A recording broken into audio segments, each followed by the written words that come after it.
drafting instruction to the analyst for the study report. In order for the meeting to go smoothly, I'd like to outline a few rules to follow. Interpretation in this video conference will work very much like a regular committee meeting. You have the choice at the bottom of your screen of either floor, English, or French. When you intervene, please make sure that your language channel is set at the language that you intend to speak, not the floor. This is very important. It will reduce the number of times we need to stop because the interpretation is inaudible for our participants. It will maximize the time we spend exchanging with each other especially to our witness, with a nod, could you let us know that you understand this and you can find the function on your screen? Especially the witness, I see some head nods. Monsieur Degg, everything's good? Okay, we'll proceed. Also, before speaking, please wait until I recognize you by name. When you're ready to speak, you can click on the microphone icon to activate your mic. Okay. Alors, assurez-vous que votre micro est éteint lorsque vous ne parlez pas. Et nous sommes... Please ensure that your microphone is muted when you're not speaking, and I'd like to invite our witnesses for today's meeting.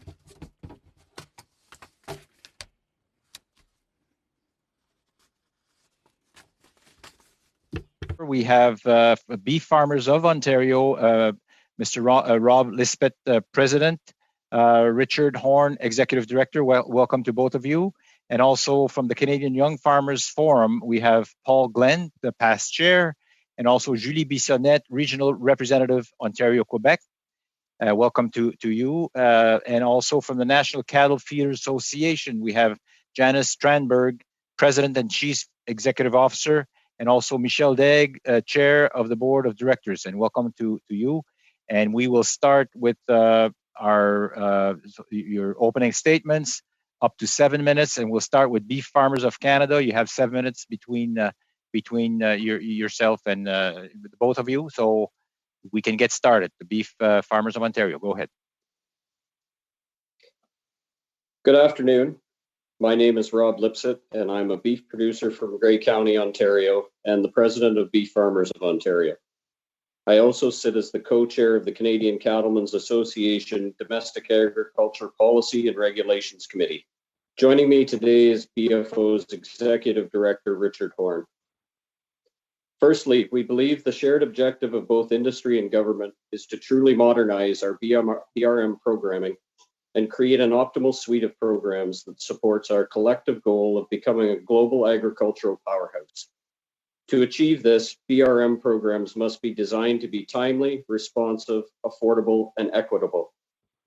The beef sector in Canada has the potential to be a key driver of our country's economic recovery from COVID-19 pandemic. However, one thing COVID has exposed is the significant inadequacies of our business risk management programs and their ability to address market risks and disruptions beyond individual farmer control. Not only are current programs inadequately funded, untimely, but most importantly, they lack equity. The structure of our current business risk management suite of programs is a significant contributor to the current system of have and have not sectors in agriculture.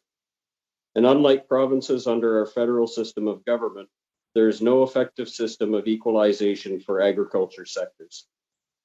The climate of imbalance has become apparent in Ontario, where we have established supply managed operations and thriving crop farmers rotating corn, wheat, and soybeans.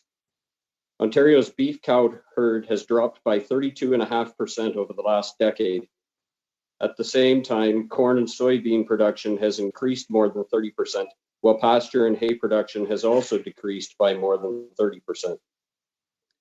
A major factor contributing to this imbalance is how our suite of BRM programs treats different farm operations and sectors.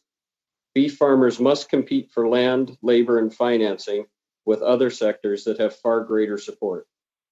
While we do not fault our neighbors for the security they have access to, we do need action on the commitment governments have made to improve the equity in our BRM programming, to ensure all farm sectors have the tools needed to remain viable and grow. Continued inequity in programming is something we believe has gone ignored for far too long and is manifested in the beef sector's current climate of uncertainty, risk, and continued marginalization. We are keen to work with the governments to quickly address these challenges by implementing program-specific recommendations.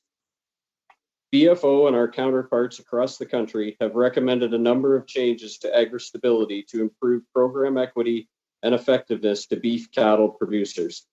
This includes the removal of the reference margin limit, addressing payment cap limitations, and returning the trigger back to 85% of the reference margin.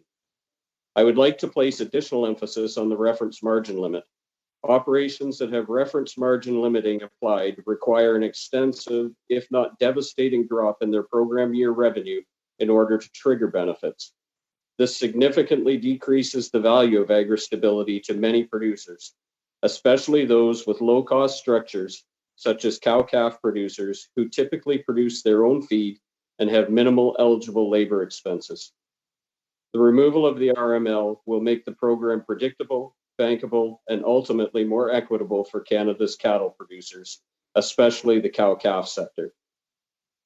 I would like to point out that the Ontario government has committed to implement these important changes to agri-stability. Given the current climate of uncertainty and risk that has been amplified through the COVID-19 crisis, the delay in implementing these enhancements, which have broad support across agriculture, is certainly disappointing. Ontario is standing up for its farmers, and we expect our federal government to do the same. With respect to production insurance, the insurance products offered to livestock producers for hay and pasture pale in comparison to the coverage traditional crop insurance provides to annual crops. Low participation rates in forage insurance compared to high enrollment in crop insurance helps tell the story of two very different product offerings.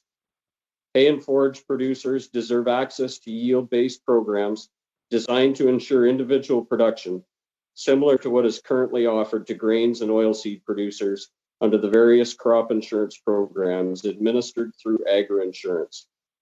Pasture and forage insurance programs should also be equipped with a mechanism that helps producers account for increased feed prices during times of shortages.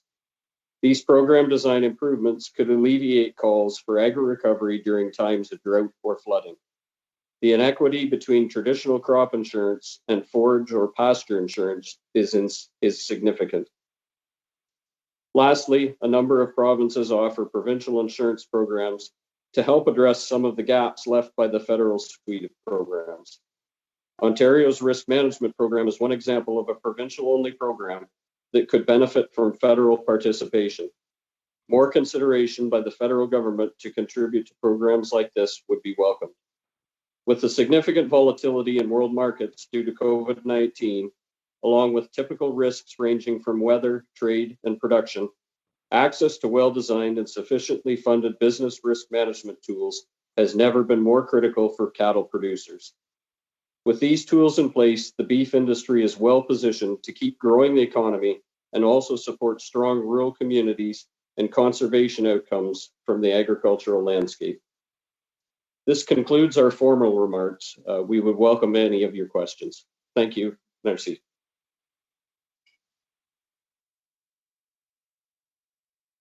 We'll move to our next, hang on, and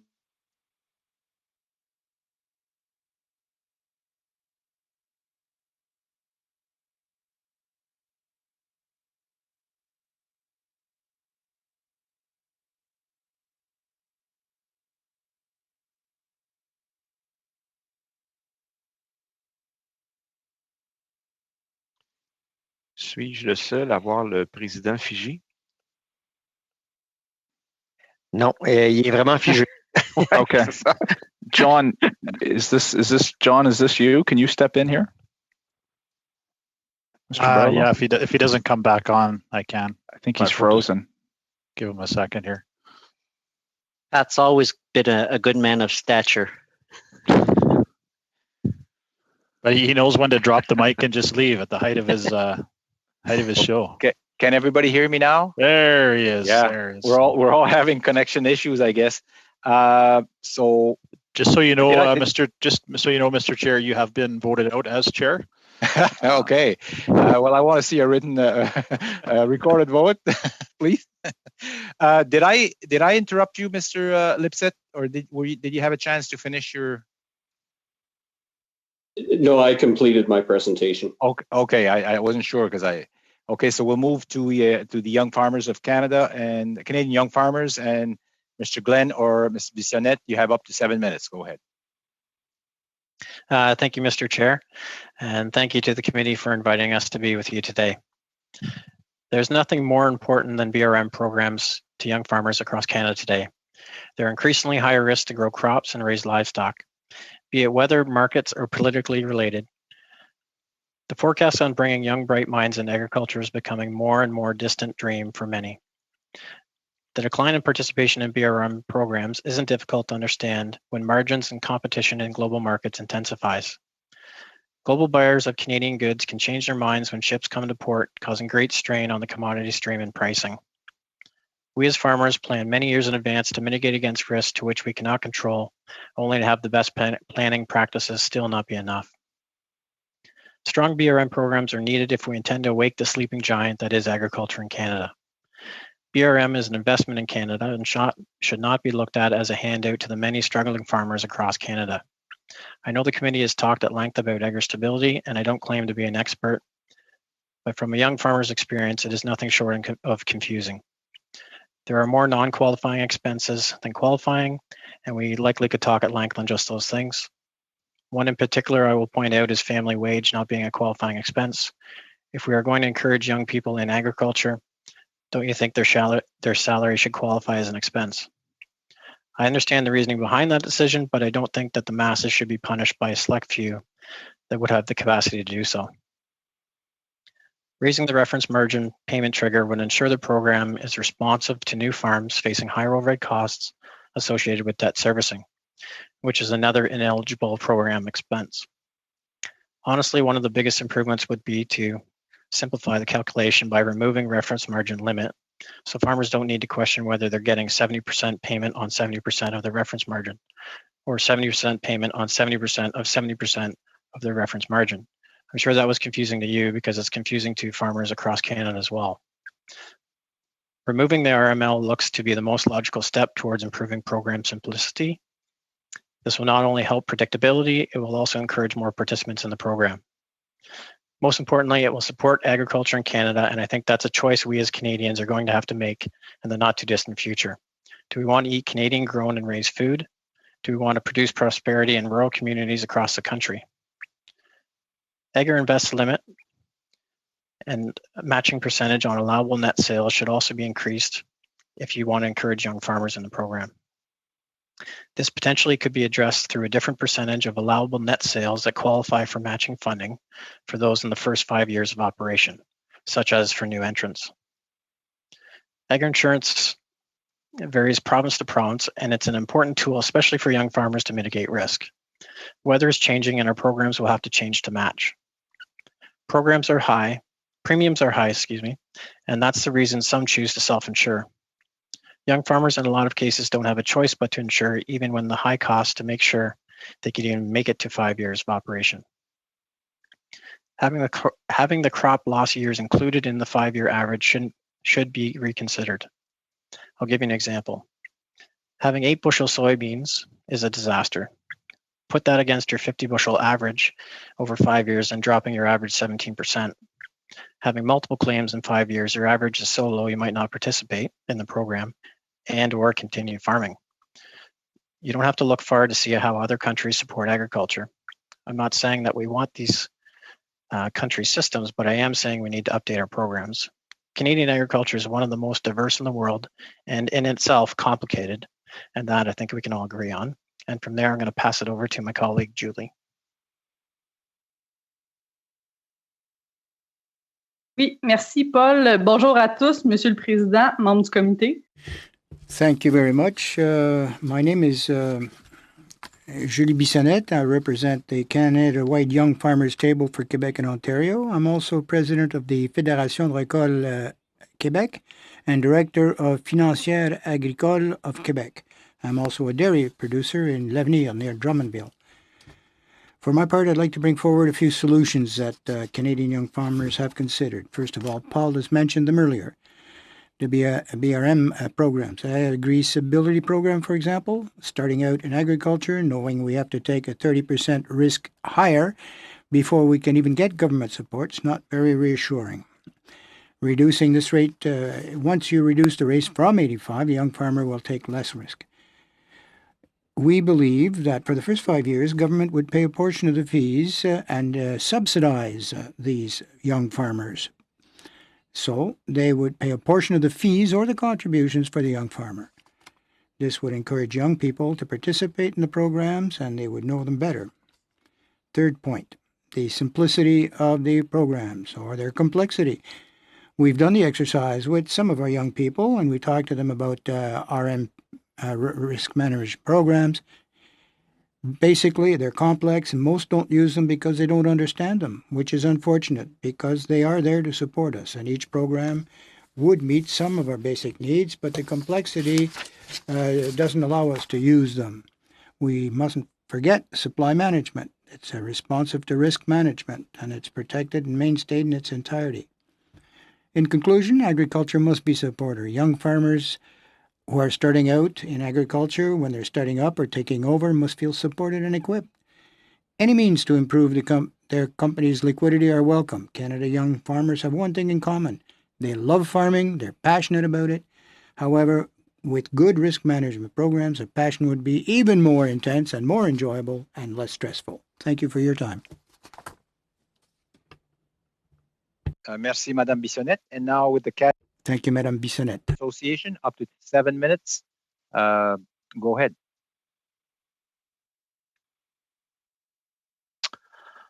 Alors, bonjour, mon nom est Michel. Good day, my name is Michel Daigle. I'm the chair of the National Cattle Feeders Association.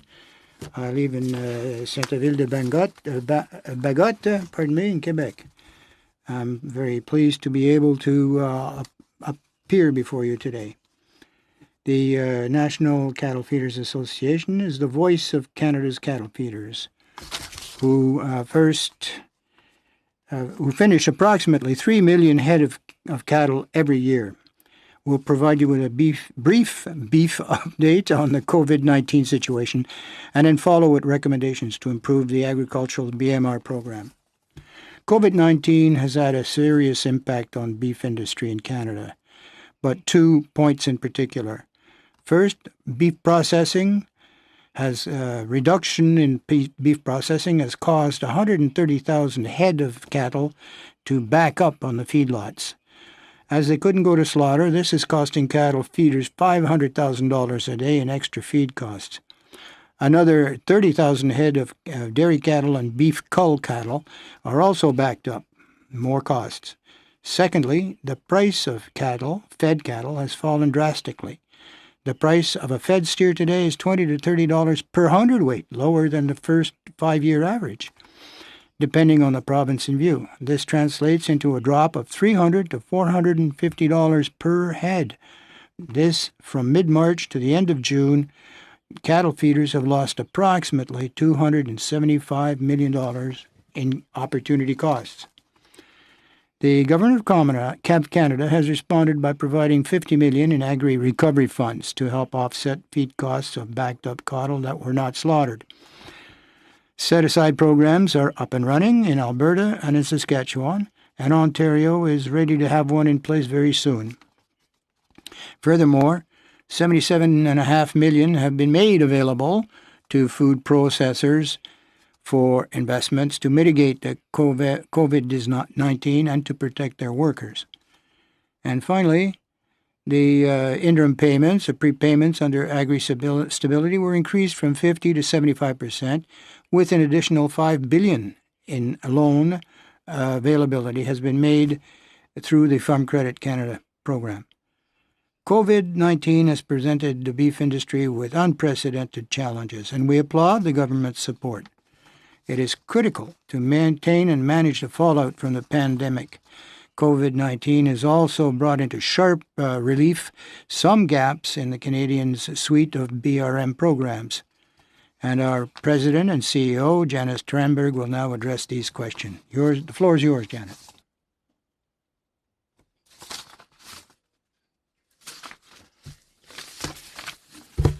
Of 4 programs, and these include Agri-Insurance, Agri-Invest, Agri-Recovery, and Agri-Stability. And together they provide about $1.6 billion annually to producers, but very little of this is or can be accessed by ranchers and cattle feeders. First, about $1 billion is paid out through Agri-Insurance for crop production failures, and this has little relevance for cattle. Second, about $250 million is a government match for producers who make deposits into their Agri-Invest accounts. These can be drawn upon in times of need, and the average size of a cattle account is only around $13,000. So that would cover the $450 per head price drop of only 28 animals. This is not much considering an average cow-calf herd is about 70 head and feedlots have thousands of head. So that leaves $350 million annually for Agri-Stability, which is one of the most important BRM tools for all of agriculture. However, there's a number of challenges that work against participation by ranchers and cattle feeders. This explains why the beef industry made such a strong appeal to the federal government for special COVID-19 support under the 4th BRM program, Agri-Recovery. It was the only tool to help us effectively handle the processing slowdowns, the backed up cattle, and the crash in prices. And while it is appreciated, we fear it is not enough, and producers will be looking towards Agri-Stability. So we need to make sure that programs like Agri-Stability work and work well. Currently, only 31% of agricultural producers are enrolled in Agri-Stability. In 2012, that figure stood at almost 45%. So why is there a change? There's 2 reasons, I think. First, a number of changes were made to the program in 2013. For example, payments used to trigger after farm net income fell by 15%. Today, payments are triggered only after net income falls by 30%. This has simply made the program less attractive as a risk management tool. Second, there are a number of structural issues with the program that work against participation, particularly for beef producers. For cattle feeders, a key issue is a $3 million cap on payments. For cow-calf ranchers and backgrounders, the practice of limiting the reference margin used to calculate a drop in net income likewise reduces and limits their payouts. So what exactly does this mean for a cattle feeder? We reached out to Myers-Norris Penny to do some analysis for us. And the work is still underway, but I can share some preliminary findings. So based on the results of the modeling, given everything that's happened this year and the potential threat of a second wave of COVID, we can expect a 25,000 head feedlot to generate a loss in the range of $6.5 million to $28 million in accrued income. So even in the best case scenario, less than half that anticipated loss is covered by Agri-Stability. The payment caps out at $3 million very quickly, leaving a feedlot of this size exposed to potential losses in the tens of millions of dollars. The current $3 million cap on Agri-Stability payments have not changed in around 20 years. Yet there's been a 47% increase in consumer price index, a 50% increase in the average annual price for finished cattle, and a 70% increase in feedlot input costs. Thank you, Ms. Strandberg. Unfortunately, we're out of time for your opening statement, but I'm sure you'll get questions. And we'll start the question round right now, and we'll go with Mr. Barlow for 6 minutes. Go ahead, Mr. Barlow.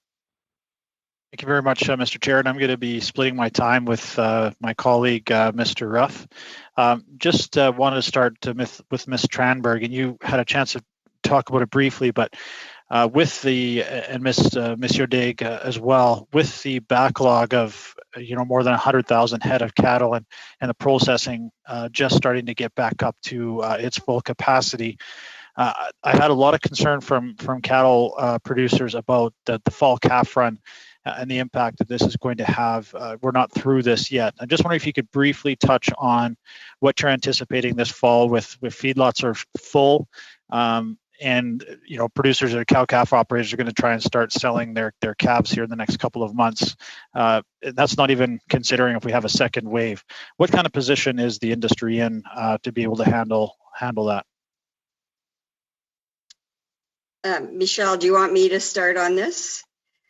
Basically, as we said, right now we're already at around 130,000 backlogged in Western Canada. As I just mentioned, the loss that's going to cause to the cattle feeders at best case scenario for this 25,000 head is around $6.5 million.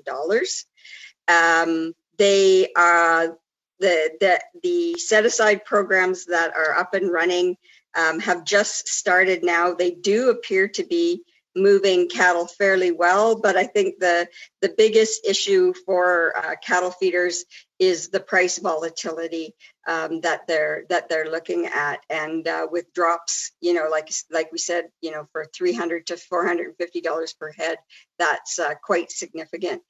Michelle, maybe I'll let you fill in. Oui, vraiment deux conséquences importantes. Two important results come forward. When we have cattle ready for processing that can't be pushed off the feedlot, it's costing more. Second point, as Janet just mentioned, if you're going to lose $300 to $450 per head, the cash flow just dries up completely, and we can't keep buying the inputs for the feedlots. We need help. We need help now, not in a year and a half from now. Those cattle can't be there that long. I don't know if that answers the question. As I think it pushes on the fact that the $50 million put for the set aside is not going to address the fall calf run when you're going to have to look at making some hard decisions, whether you sell your calves or try and put them on some sort of maintenance diet if there's no buyer. So I'm very concerned that when you're losing that $400 per head, that is going to get worse in the fall. But I want to pass off the rest of my time to Mr. Ruff. Thank you very much, Mr. Chair. Chair, does everybody have me? Yeah, super. So first off, thanks for allowing me to participate today in the committee. My questions will be to the beef farmers of Ontario. Mr. Lipset, always good to see you, and Mr. Horn. I agree 100% with some of your comments to start here that, things have fundamentally changed in the last decade. Not only with the difference where the market is and specifically within the beef sector and the inequality that exists within the different business risk management programs. And bottom line, it needs updating. For those that aren't aware, I'm an ex-military person, officer. Last step of mission analysis is, has the situation changed? And if it is, it means you go back and you reevaluate the whole program. And I think that's ultimately what I think's clearly been laid out already today in the testimony, is that the programs need to be updated. And the other agreement or statement I'd agree with is that I'm a big believer that our ag sector is fundamental in our economic recovery coming out of COVID-19. So a quick question for you there, Mr. Lipset, Mr. Horn, is why are farmers facing such difficulty triggering payments through the Ag Stability Program? And what benefits would come from changing it from the, from the current 70% back up to the 85%, and what would be the benefit really in growth, development, and income for our beef farmers? Thanks for the question, Alex. I guess the best description I could give is at the 70% trigger level, using the Olympic averages for our income reference. Over the past 4 years, our beef income levels have been so low. Our high and low are almost identically the same thing. So we're in a position where our trigger levels have dropped low enough that by the time we get down to a 70% of our reference margin, we are so close to bankruptcy that the program is not effective at all. Part of that plays into why there is not a participation rate as high as the government would like to see. but bringing that level back up to 85% will entice people to get back into the beef business, knowing that we have some kind of cost recovery and cost protection moving forward. Maybe Richard wants to add a little bit to that. Yeah, thanks, Mr. Ruff. I think Paul touched on it. Janice did as well. I don't proclaim to be an expert in the intricacies of the agri-stability program. Paul's 70% of 70% when discussing the reference margin limit is one of the reasons why the program is so complicated. But the work that Janice from National Cattle Feeders pointed out that MNP has done, I mean, it clearly shows that producers would receive far greater benefit by putting that trigger back to 85%. When you combine that with the RML, it would allow the program to trigger more frequently and at a greater extent. So Thank you, would be Mr. more Horn. timely. Unfortunately, we're out of time on that one. And we'll go to Mr. Blois for 6 minutes. Go ahead, Mr. Blois. Thank you, Mr. Chair, and thank you to all the witnesses for their testimony here today. As one of the youngest members in the House of Commons, I'd like to direct my questions today to the Canadian young farmers. I'll start with Mr. Glenn. You mentioned some of the Olympic averages, the thresholds as part of the agri-stability. I guess, can you give us some sense for new entrants into agriculture, young farmers, particularly around agri-stability? How is that 5-year average established if you haven't been in the industry for 5 years? And also with programs like the advanced payment program, which I understand takes averages to be able to decide how much money might be available. Do you have any thoughts on how that might impact young farmers, and any thoughts on how those programs work for you? Thank you for the question. I guess I can start on the advanced payment program initially when we were discussing ideas and how it can be improved, even for new entrants, maybe for the first 5 years, raising the limit to 150,000, say, rather than the 100,000 currently. I mean, $100,000 doesn't go a long way anymore, unfortunately, especially for young farmers when you're starting out. So that's something that we had talked about that would help on the advanced payment program. And to be quite honest, I've been farming for longer than 5 years, so I don't actually know the direct effect for the Olympic average starting in the first 5 years.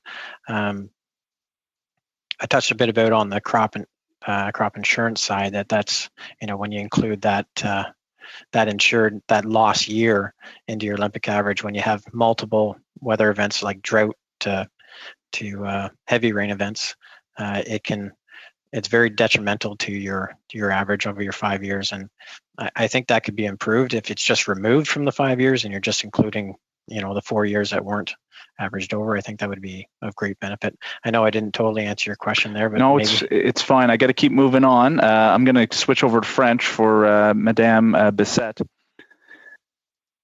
Je voudrais poser une question à Madame Bissette pour permettre aux jeunes agriculteurs d'avoir de coûts subventions pour entre. I'd like to ask a question to Mrs. Bissette. I would like to know what programs exist for risk management and what programs are offered to new Canadians, as well as help for their families. I'm thinking about scenarios where young farmers could have a very profitable career, and they could also end up paying for these programs. That's an excellent program. That's an excellent question. Yes, it's true that it's companies that are in the first 5 years that end up absorbing most risks.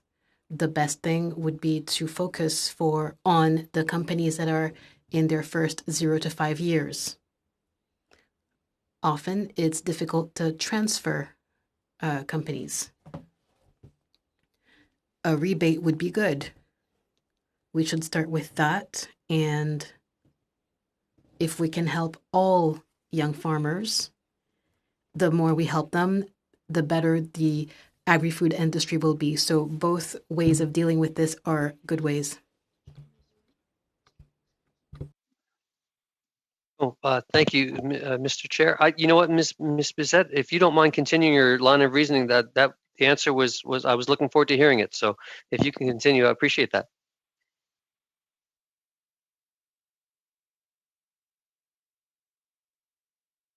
C'était pas mal. J'avais. Well, I think that I've said pretty much what I wanted.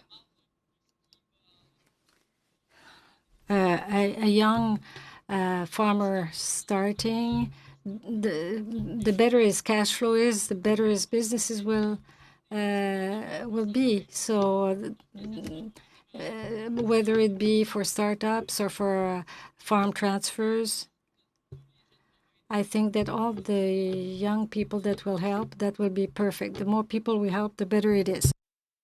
I appreciate it. Yeah, maybe I would keep this line of reasoning going because I think we'd all agree that our young farmers from across all sectors, as diverse as everyone is going to be the future of our agriculture sector. And so I know, speaking to many young farmers. J'ai parlé d'acquisition de capital à de nombreux jeunes producteurs agricoles et je sais que c'est très difficile.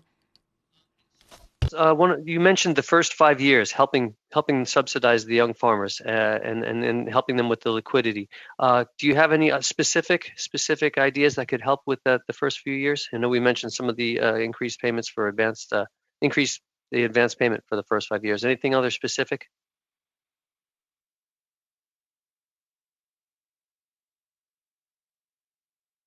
Oui, donc par exemple pour l'assurance récolte, un rabais de contribution comme. C'est moi qui l'entends en anglais. There's agri-stability that the government pays for the administrative fees, agri-investment as well, not to have to pay the matching contribution. So everything that can help us with cash flow, like rebates in contributions, rebates on administration fees, that would help us. In Quebec, we have a rebate of 25%, so that can be a basic figure that works, but the government has to assume it. I believe that's my time, so thank you very much. Thank you, Mr. Lewis. And maintenant, Monsieur Perron, allez-y. Now, Mr. Perron, for 6 minutes. Go ahead, Mr. Perron. Your microphone, Mr. Perron, your microphone.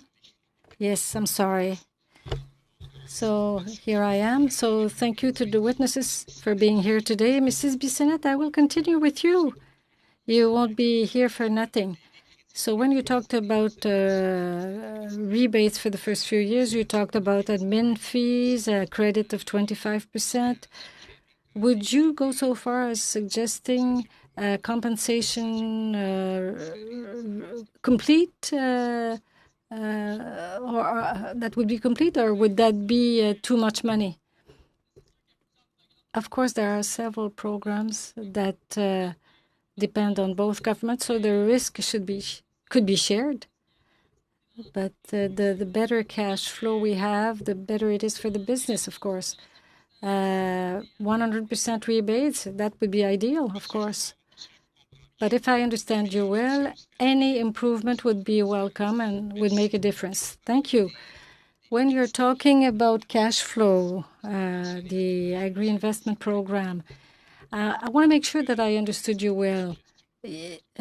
One suggestion would be for the state to put directly the 1% without, for the young producers, to have paid his contribution. Is that it? Yes. And an increase in the matching that would be 5% instead of 1%, as it was asked by several interveners. Could that help as well? Yes, that would help generally, not only for the first 5 years, but for all the new farmers, the new entrants.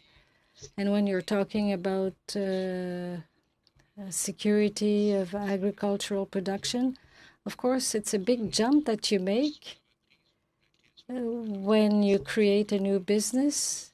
It's a big jump. And you mentioned that the margin should be ensured at 85% for agri-stability. But you haven't talked about the reference margin. So do you feel that this should be eliminated as well? Début, là, ça aussi, c'est le même point. Paul mentioned it at the beginning, and it's the same thing now for insurability and protecting production. You've mentioned supply management. I suppose that you would agree to seeing an act created to protect supply management. If I go back to what I was saying earlier, when there's supply management and we are just starting out, there is a guarantee for the price of milk and to have enough funds for transportation. The system does have its flaws, but for a brand new company, supply management is a good thing, and we need to keep it with all of its strength. In a crisis like the COVID crisis, many witnesses told us that the supply management system has shown its usefulness to stabilize the market. Do you agree with that? Yes, it is we've all seen that collectively for many months. There were a lot of turbulences, but supply management helped people maintain their production, and during the next month, we were already in a better position. So supply management has proven its usefulness. Would you be open to us exploring other ways to support agriculture? A way to support agriculture from the very beginning, for example, protecting the environment or managing the land. Do you think that there are other ways that we can support food producers without incurring losses? Well, here, this is very general. For agriculture, the environment and land management are very important to us, and this is why we are able to be food producers. All of the ideas and the plans that we can come up with are good for us. Thank you. That was a very interesting statement. Now I'm going to turn to Mr. Lipset. Mr. Lipset, you've mentioned that the margin needs to be at 85% of the insurability, and that at 70%, we are very close to bankruptcy. There's also the matter of delays in administration. Is there a way to improve program administration and to lessen the paperwork to give people payments?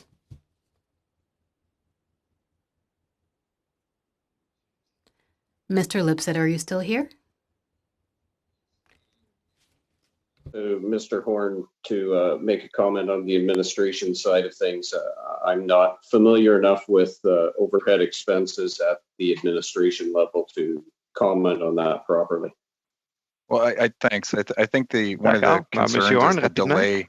Thank you. It's the delay in program payments that go out. So I think the government's done a good job at increasing the percentage of interim payments that go out. I think that's an excellent move. But when we're still processing agri-stability claims from 2018, it really signals that there's a problem with the timeliness of that program, and that's part of why it's not a program designed to handle a situation like COVID, because support is needed immediately, not down the road. So that would be my only comment on that. Is there are ways. So. D'accord. Là-dessus, Monsieur Daigle. Mr. Perron, that's all the time you have. All right. McGregor for 6 minutes. Go ahead, Mr. McGregor. Great. Thank you so much, Chair, and welcome to our witnesses, and thank you for your testimony in helping us compile a report and deliver some recommendations to the federal government later this year. I'd like to start with the Canadian young farmers. Mr. Glenn, you had mentioned in your opening remarks that nothing is more important to young farmers than having that stable suite of programs under business risk management. Now, when we look at the demographics of those involved in farming and agriculture, they tend to skew slightly to the older side. And so there is a real need to have a lot of young farmers step in and fill the gap when we start seeing a large-scale retirement. When young farmers are looking at the landscape and all of the risk that's present, are young farmers really looking at the suite of business risk management programs? Like, is that a real real item for them to look at in their consideration of whether they're going to really make it into a profitable business venture and so on. If you can just maybe elaborate a little bit in your comments on that. Sure. Thank you very much for the question. There's no doubt that some of the programs are a bit confusing, and I think there maybe could be a push on explaining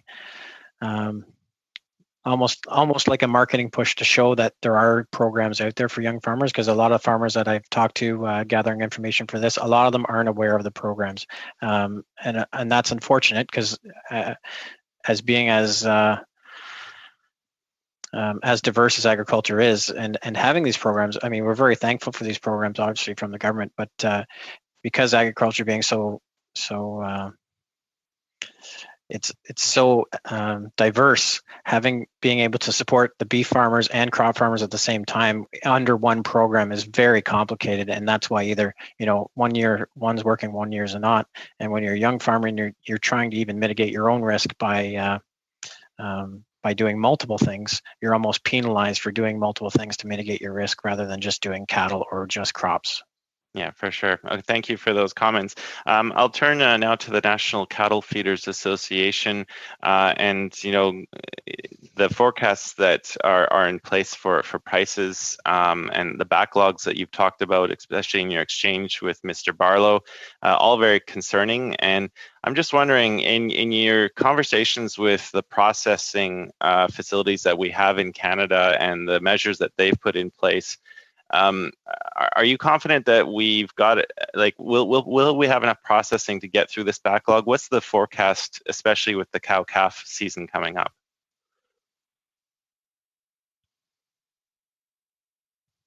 Again, Michelle, if you're okay, I can start on this, and then you can take over for where I have left. The prediction is the processing sector has done a lot of measurements, as you said, to put in place to ensure that they can move the cattle through as quickly as possible. They've done a lot of work, and right now things are moving quite well. They've put in place measures like opening up extra shifts to try to pull the backlog through. So they're running certainly not at 100%, but they're certainly getting closer, 85-90%. So that's positive. Of course, everyone is concerned that there could be a second wave of COVID. That we're still not completely out of the woods yet. There is still a possibility that there'll be some, more measures that will need to occur. But if everything runs smooth as it is, the hope is that we will get through the backlog probably by October sometime. Okay. And now just moving on just to like a specific question on the suite of programs. Now you talked about the price cap that exists under agri-stability not being sufficient, especially the losses that you predict will occur. Now, given that agri-stability has that specific federal provincial formula in place to make amendments to it, and we're not going to have the federal minister meet with her provincial and territorial counterparts till October, it seems to me that really the only program that's viable right now to continue offering assistance is Agri-Recovery. Can you provide us with some recommendations on how we can make that program better? Because I know that the Port Council has definitely given some recommendations, and they have said the program doesn't really live up to its name. But given that it was a vehicle that was used to transfer cash to producers to help them with the crisis, any ways in which we can make that program better in the short term while we wait for amendments to agri-stability, which may take some time, unfortunately? Well, the first thing I want to say that is under agri-stability, the $6.5 million losses, those are ones already incurred. So that, so if it goes forward, we're looking at more and more increases. So you're right, agri-recovery certainly is the way that we need to manage this. But one of there has not been a lot of flexibility under agri-recovery.